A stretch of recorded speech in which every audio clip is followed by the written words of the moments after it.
In today's show, you'll hear investor perspectives on the COVID-19 impact on the healthcare market. This is Investor Perspectives. I'm the host of Investor Connect, Hall T. Martin, where we connect startups and investors for funding. This is the time of COVID-19. Healthcare is currently undergoing tremendous change across the U.S. The lockdown has put the spotlight on the healthcare system as an essential service. We have investors and startup founders describe the impact of COVID-19 on the healthcare market. I hope you enjoy this episode. Our first guest, Steve Shapiro of eHealth Ventures.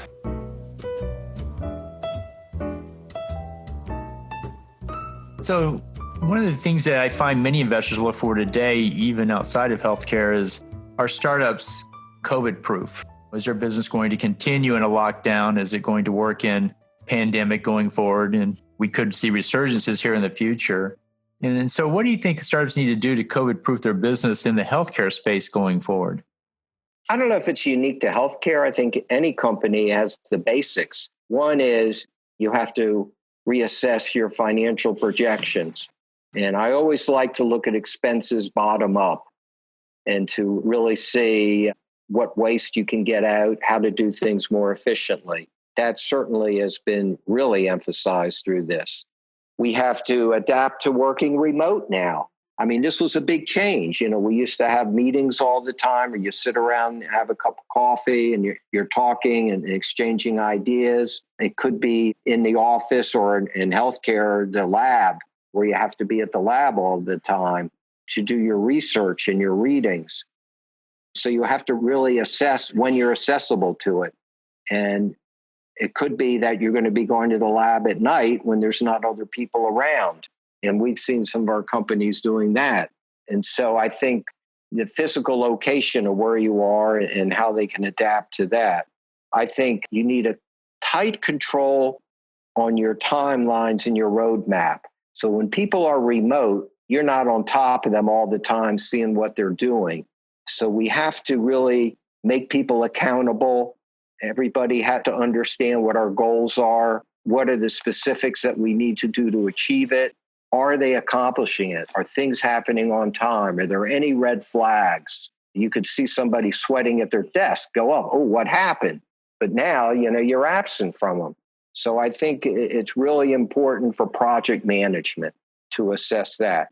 Another is clear communication to all stakeholders. So I'm part of a venture fund. This morning, we had a meeting all done through Zoom. We probably had 50 people on it, and we had investors on it. We had portfolio companies. We had our team from around the world. We were people. And we've got to have this connection. We have to have this open communication. We have to be transparent now more than ever. And then people build the confidence, and we're all moving in the right direction. In fact, one of the comments, the CEO of our fund said that he quit watching the news. He wants to keep focused on what we're doing, not get distracted. And he wants to create our own news by our own successes rather than get hung up with everything going on. It can be depressing. It can get you out of your element. So you've got to keep your focus. So those are a few things that I see. Our next guest is Yusuf Mazar of Team Fund Health. What do they need to do to COVID-proof their business in case we go through another lockdown or a resurgence in the pandemic? What should startups be doing to position themselves for that next round? Yeah, so I think a couple things. I mean, one, which is not terribly brilliant and very obvious, is just for startups to really conserve cash. And that's easier said than done because startups almost by definition are operating in lean context. But to really look carefully about how you can reduce burn, putting non-essential projects on hold.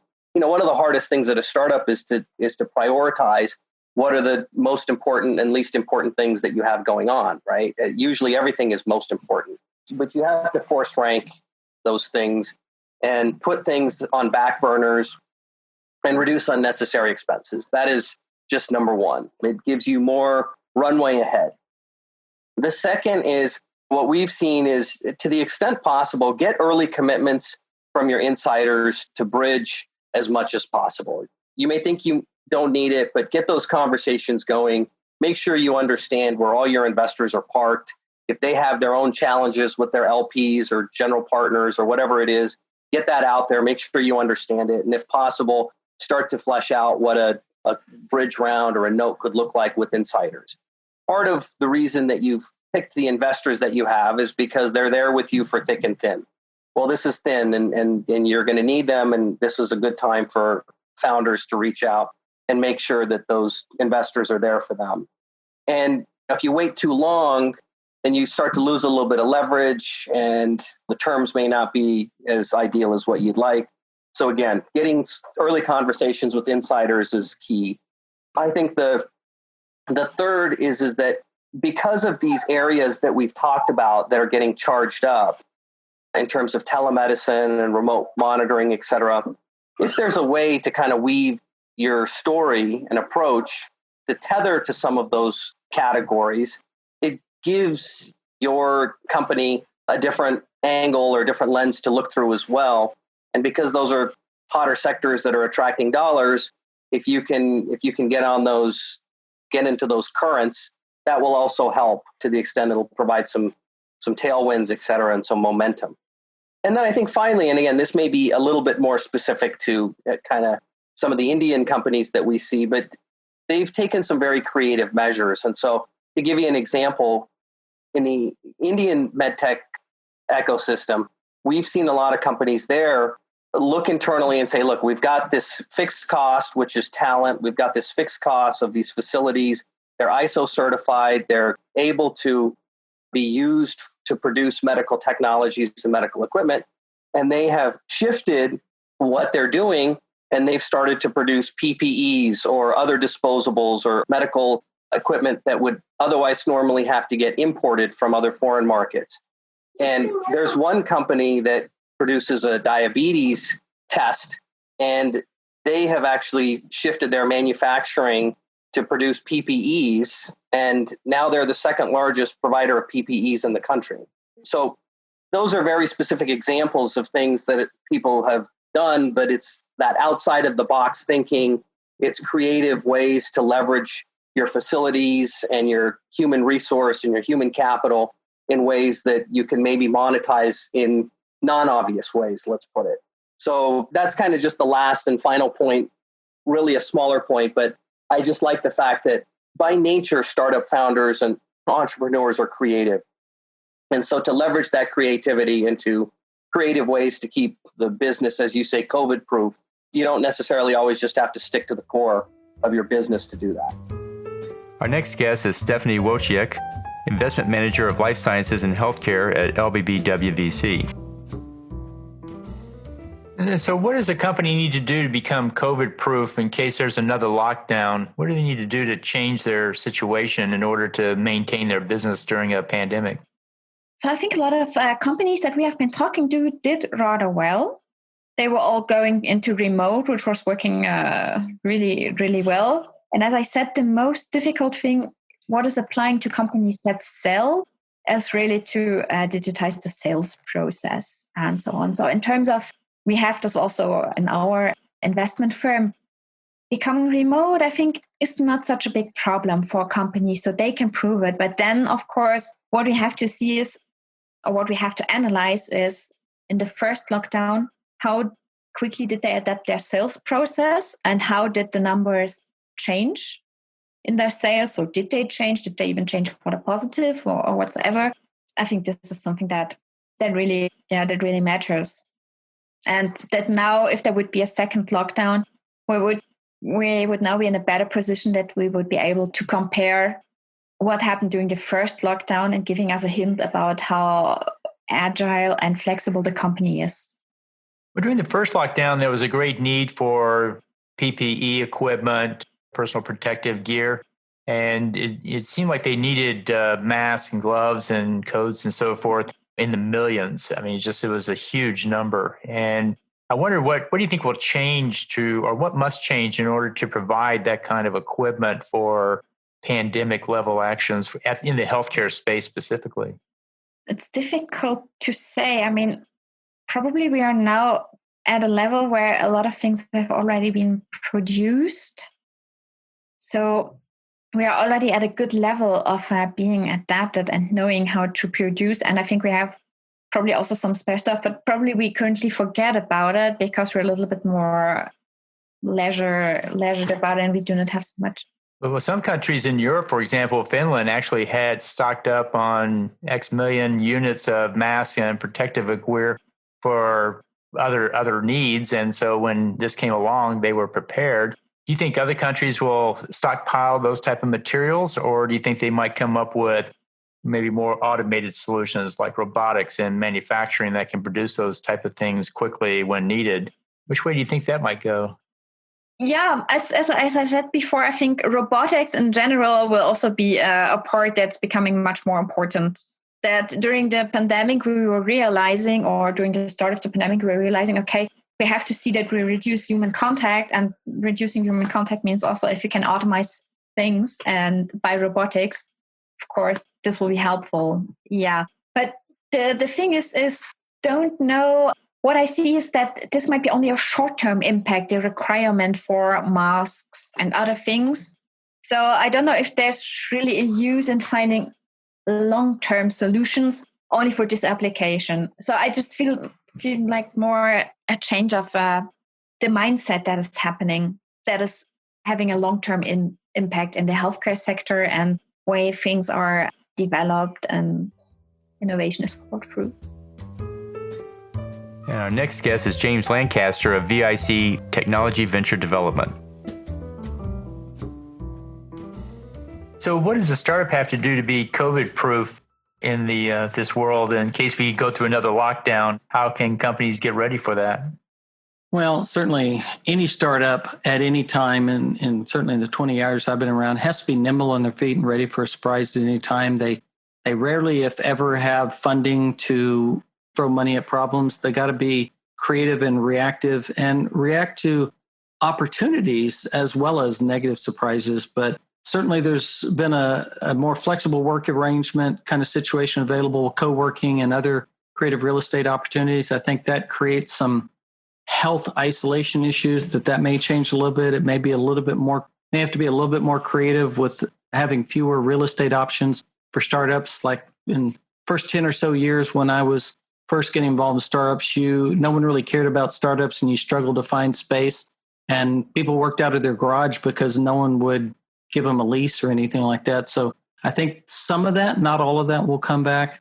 But reality is the companies need to be able to adapt quickly to customer changes, even if it's not a matter of them being able to access their customers, them being able to access them in a different way. And with separation of people leaving their work arrangement, just going and cold calling, for example, is not even available nowadays. Not a lot of people do that, but there's just some business practices that are not available now, and you got to be nimble and be able to react to it.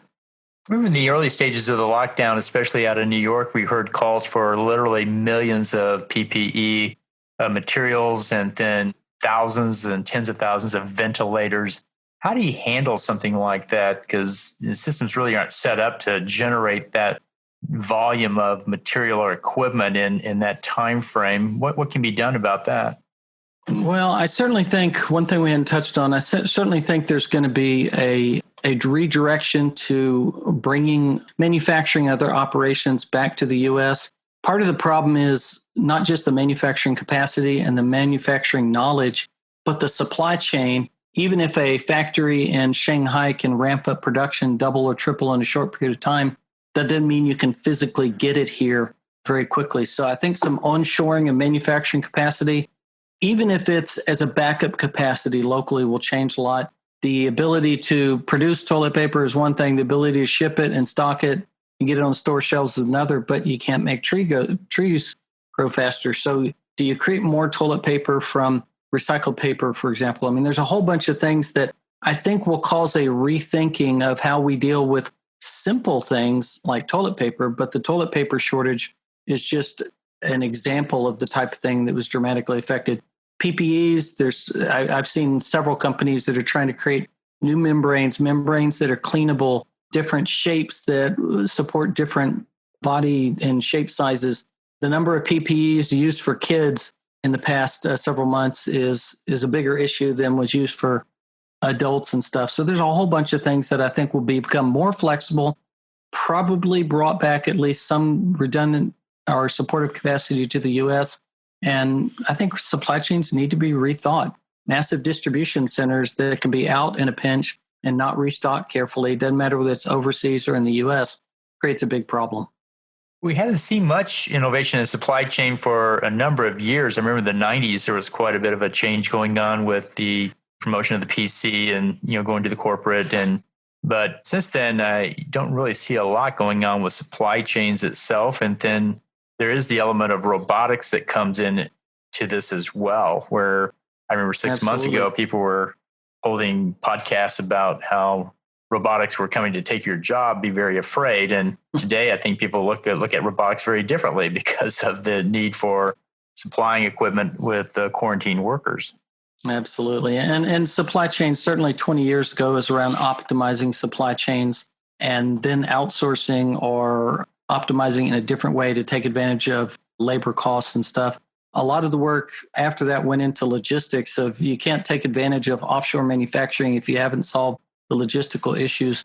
I think the scope of supply chain and logistics and material supply and the ability to predict, or even if you don't predict something like COVID-19, the ability to adjust on the fly quickly without taking months to accommodate will change. And some would say that AI will help solve that problem, but big parts of AI are still largely dependent upon what questions and what design concepts the programmers and stuff put into it.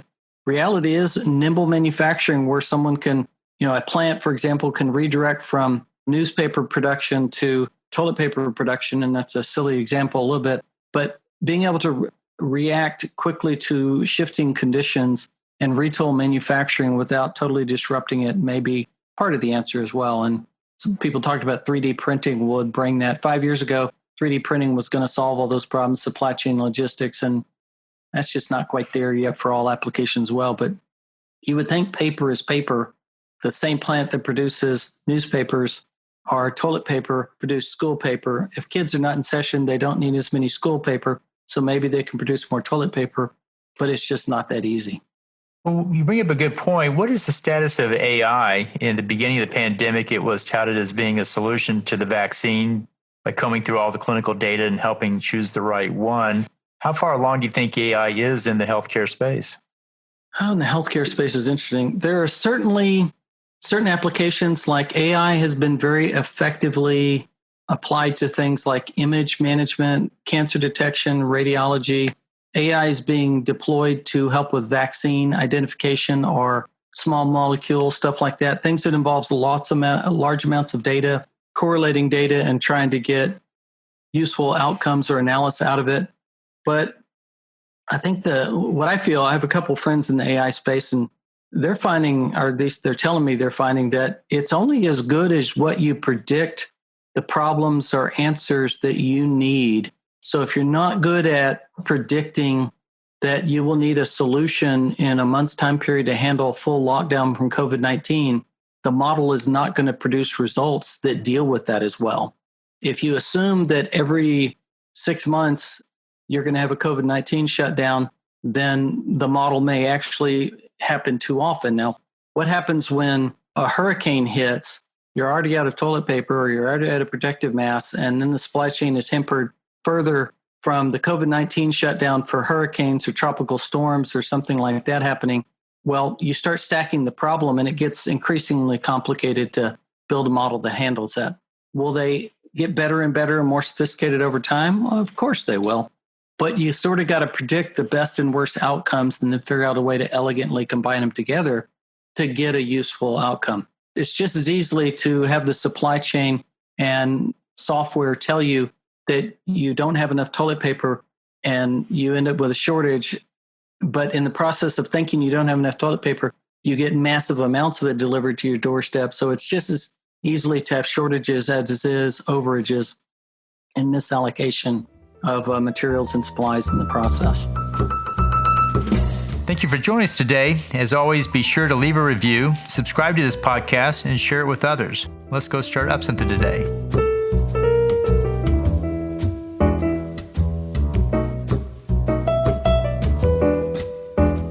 Halti Martin is the director of Investor Connect, which is a 501c3 nonprofit dedicated to the education of investors for early stage funding. All opinions expressed by Hall and podcast guests are solely their own opinions and do not reflect the opinions of Investor Connect. This podcast is for informational purposes only and should not be relied upon for the basis of investment decisions.